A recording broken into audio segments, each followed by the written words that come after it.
My name's Hamish Forsyth and I'm the CEO of OneLeap, and I'm here today with Professor Rita McGrath, and we're discussing the topic of how to win in a world of fleeting competitive advantage, with a particular focus on how an entrepreneurial approach to strategy connects with an entrepreneurial approach to leadership and mindset.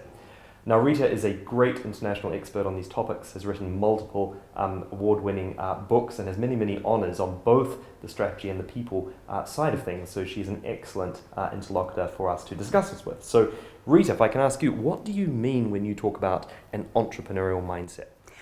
What I'm talking about there is the conscious search for new opportunities, new ways in which the resources of a firm can be deployed, and basically new ways of thinking about your business. So the idea is that you want to be continually creating new approaches because the old ones are becoming obsolete, they're becoming commoditized, or competitors have caught up and they're not different anymore. Mm-hmm.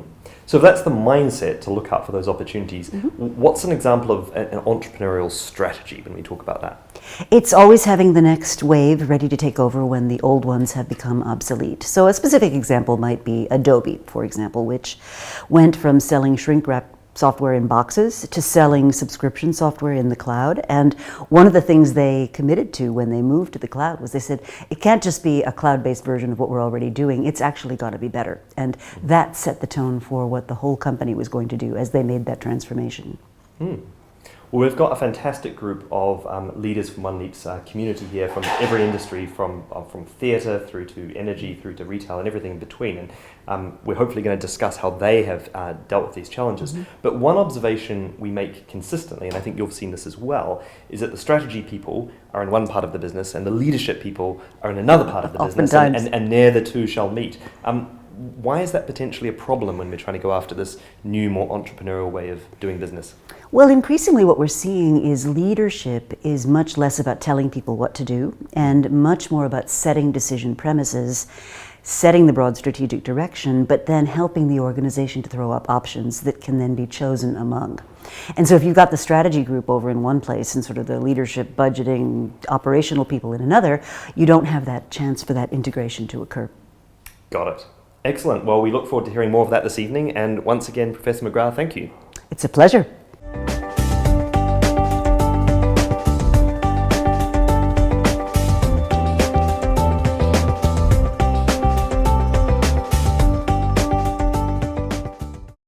So Rita is, as I mentioned, a professor at Columbia Business School in the city of New York, consistently one of the most prestigious business schools in the world. And she sits at the intersection between strategy, innovation, and leadership, and is one of the only person I could find that's named in the Thinkers 50, the top list of business thinkers in both the leadership and the strategy categories, and frequently in the top 10 of those as well. So she really is pretty incredible.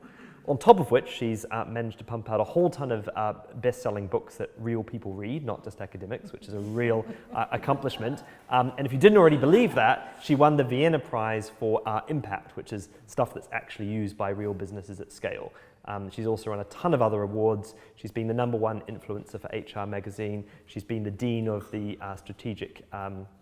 the Strategy Management Fellows Society. So in both worlds, she is really dual-hatted and therefore eminently the person that should be speaking to us on the topic this evening. And the last thing I may have mentioned is that this is personal for Rita, because the one thing you know if you do strategic innovation is the Kodak case study, right? The business who missed it. Everyone's talked about Kodak. And of course, Rita's dad was one of the people who was like, hello, digital cameras. And they said at the time, you don't understand our business, you don't understand our industry. And as Rita would probably say to them now, well, the business you're in is not that of developing film. The business you're in is memories and media, and Kodak missed that boat. And what we're here tonight to discuss is how we aren't going to miss that boat. So without further ado, let me hand over to Professor Rita McGrath. And her wonderful husband, John.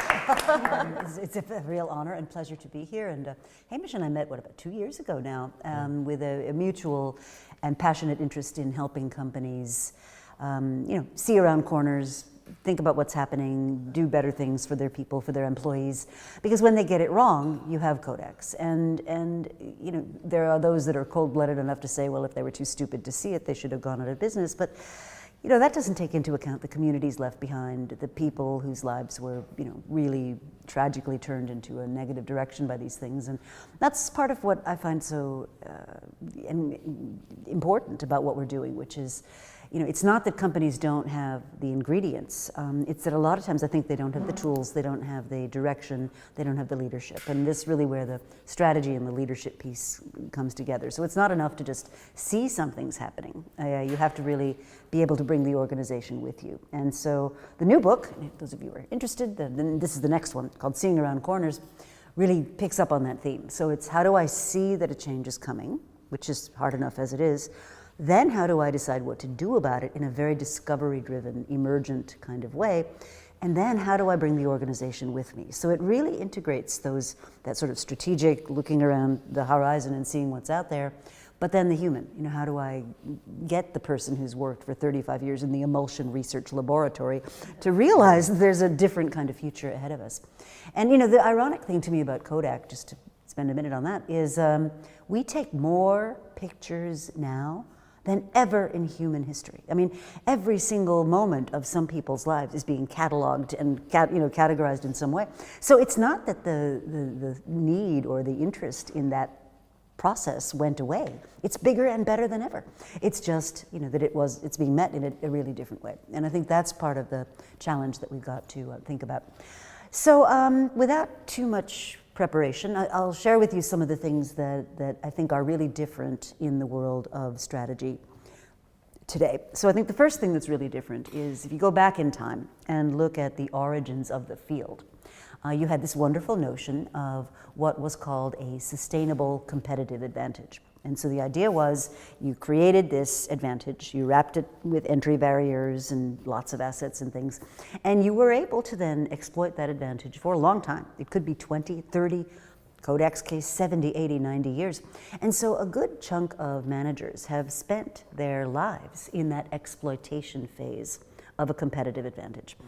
And the dilemma there is it blinds you to the other parts of it. So there's the creation of it, which is by definition entrepreneurial. It is innovative. It is coming up with something that didn't exist before and putting that in place. And then there's the disengagement part. When it's exhausted, when the film is no longer selling, when the old technology has gone away, how do you pull resources out of those exhausted operations so that they can be used to fund the next generation? And so I think the first big thing we all have to realize as leaders is increasingly all of us are going to have to get better at managing all of those phases of the life cycle of a competitive advantage. And most of us aren't prepared to do the innovation entrepreneurial thing, and we're definitely not prepared to do the disengagement, the ending of things. And so this got me reflecting on what would we do differently in strategy if you truly felt that your advantages were transient, that there was going to be a time of birth, a time of exploitation, and a time that they would go out of favor or no longer have the power. And what would you do differently? So a couple of things that we would do differently are, I think you'd go from an expectation of stability where I expect if my advantage is going to last for 60 years, I expect things to be kind of the same. And tomorrow is going to be predicted by the past, and the day after that is going to be predicted by that, and it's going to be stable. Instead, what I'm seeing is something I call continuous reconfiguration. The fancy way of saying that is just you're expecting change, and you're actually changing your organization in a myriad of small ways all the time. So that instead of having this big, wrenching, oh my God, the world is ending sort of change, you've already anticipated that by making lots of small changes that are much easier for people to digest than these big, humongous changes. So I think that's one big difference. I think the second big difference is indeed this question of disengagement, that we're going to have to get a lot better at stopping things, recognizing it's the thing that went out of favor, not the person, and having a real process for capturing whatever value we can, but then recognizing when its time has come and gone and it's now time to move on. So I call that healthy disengagement.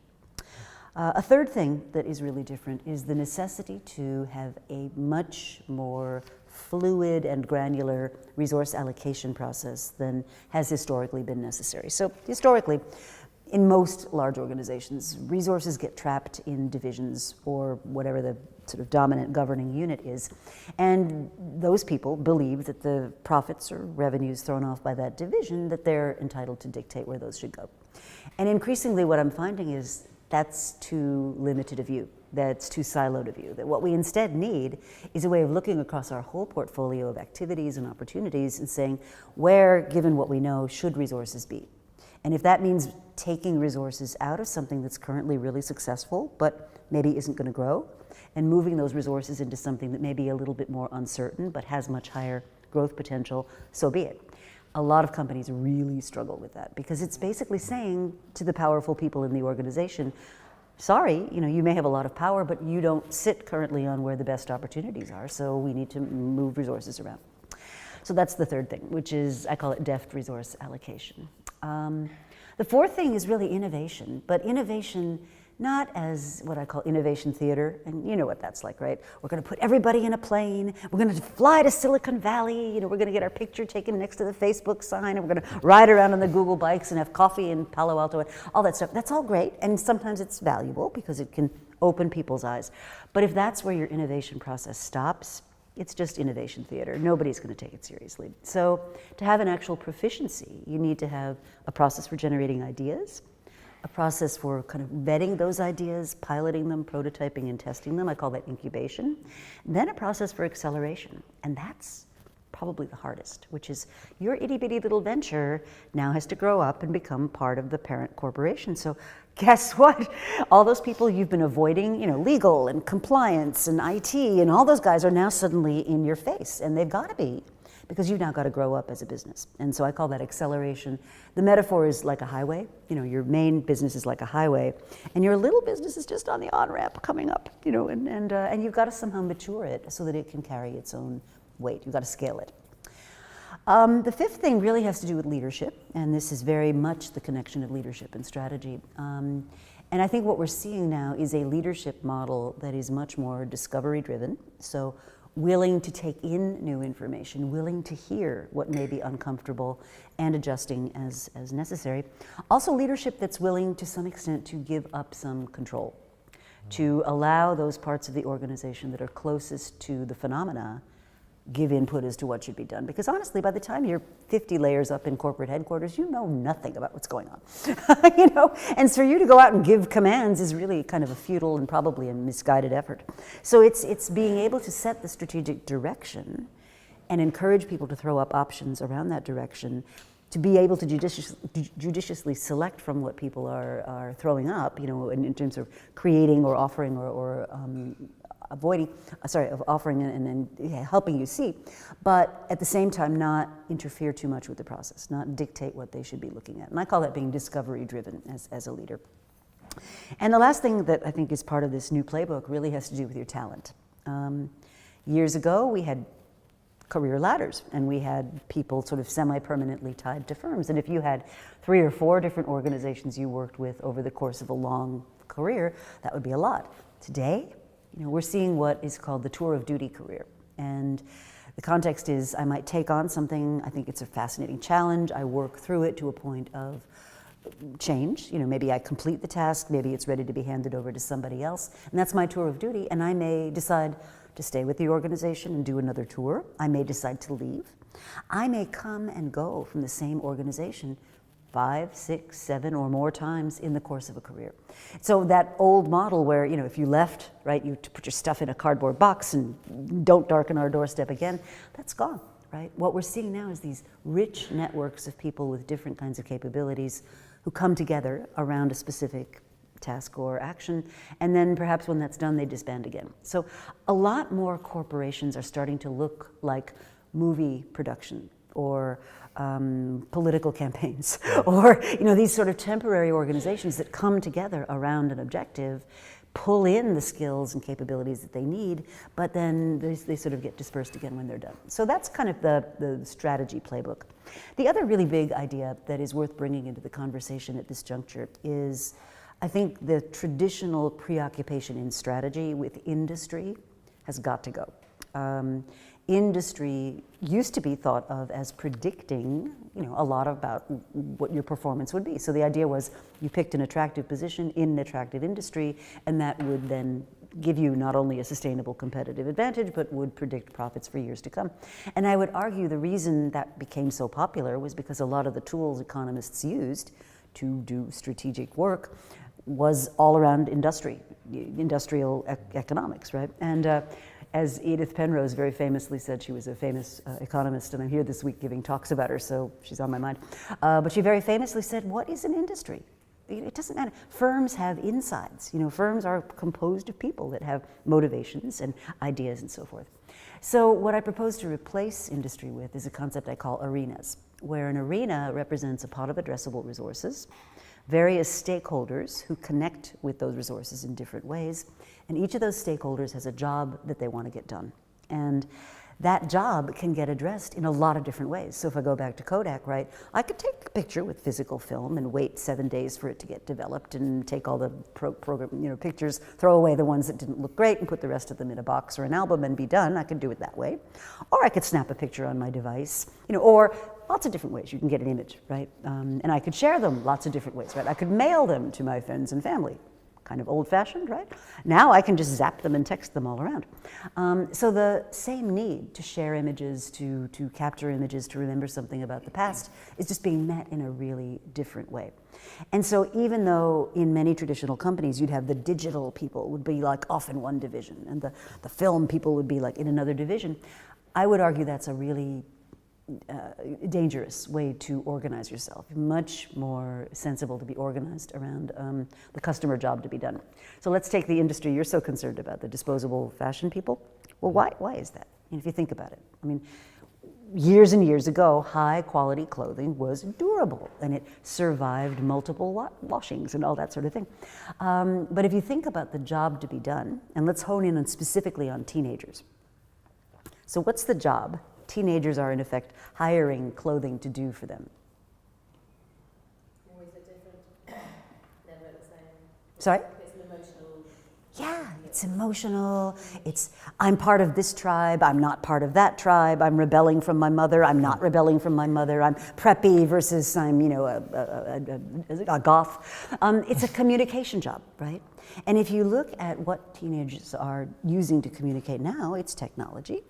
And so I get a picture taken week 1 and I'm in this blue shirt, and week 2 I'm at a bunch of different events and I have the picture I'm sending around to my friends and I'm in that same blue shirt, and week 3 I'm in that same blue shirt. I mean, how lame is this?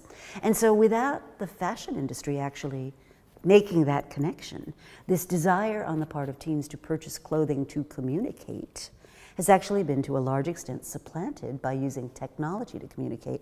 And the clothing simply becomes the prop. It's the setting, it's the window dressing, it's the, the thing that you wear to supplement the main job of communication. So the argument would be, if you look at the arena as clothing, apparel, and you look at technology as a completely separate thing, you're not going to make that connection. Whereas if you look at teen behavior and what they're actually buying, the arena is this sort of communication arena, and the need that's being met is the need to communicate who I am or what I'm doing or where I am, and the clothing simply isn't a complement to that. And so I think that's a really different way of thinking about who you're actually competing with, right? So go back to traditional clothing makers, right? 4 seasons a year. We do our designs 4 times a year. We design them, we ship the work off to Asia. The stuff gets put on these big container trucks. It comes in. Throughout the season, we sell off the clothes. At the end of the season, whatever we don't sell either gets sold at a deep discount or even worse, sent to a landfill without anybody ever even wearing it. That model is completely inappropriate for that sort of teen desire. Now this may change, right? And so the new book is really around this notion of strategic inflection points. And the cool thing about a strategic inflection point is it can take your business to new heights if you catch it right. And it can of course be deeply undermining if you don't. So if you think about who benefits from fast fashion in a business sense, we can probably all name them. It's Zara, it's H&M, it's Forever 21, it's Ross stores in the United States. And if you were to take any of their stock price charts over the last 20 years, straight vertical line up. If you look at traditional retail, straight vertical line down. It's like the physical manifestation of an inflection point right before you. So I'll just conclude then by saying that I think the good news is inflection points take a long time. They take a really long time. And the argument that I make is it's a bit similar to the line from Hemingway's book, The Sun Also Rises. And one character says to the other, well, how did you go bankrupt? And the reply was, well, gradually, and then suddenly. And that's inflection points, right? It's they brew along for a long period of time, and then the right things crystallize, and we suddenly see them. And my argument is, if we can prepare ourselves strategically to see them earlier, that's a start. We then have to make up our minds about what to do about them, and that's, you can think of as the strategy process. But then the leadership process is really, how do I now get the organization to share my vision, buy into why we need to change, why do we need to do things differently, and then come along as an entity into whatever that future is we're trying to lead them toward. So I think the good news is this is very doable, and we have lots of frameworks and tools for how to do it. It's just different than the way most of us have been taught. Why? Because we're so imbued with this idea of an exploitation-oriented business that it's just the wheels turning over and over again. We're not really taught to deal with the whole life cycle of a competitive advantage. Fantastic. Thank you, Rita. Thank you. Very, very helpful. Thank you. So I think some of the points you pulled out, this expectation of stability versus continuous change, the need for healthy disengagement. We all know about getting in, but how do you get out? It's like a bad relationship. And the movie analogy really sort of really stuck with me. I think coming together to make a production and then disbanding and putting the best people together again. And obviously the arenas.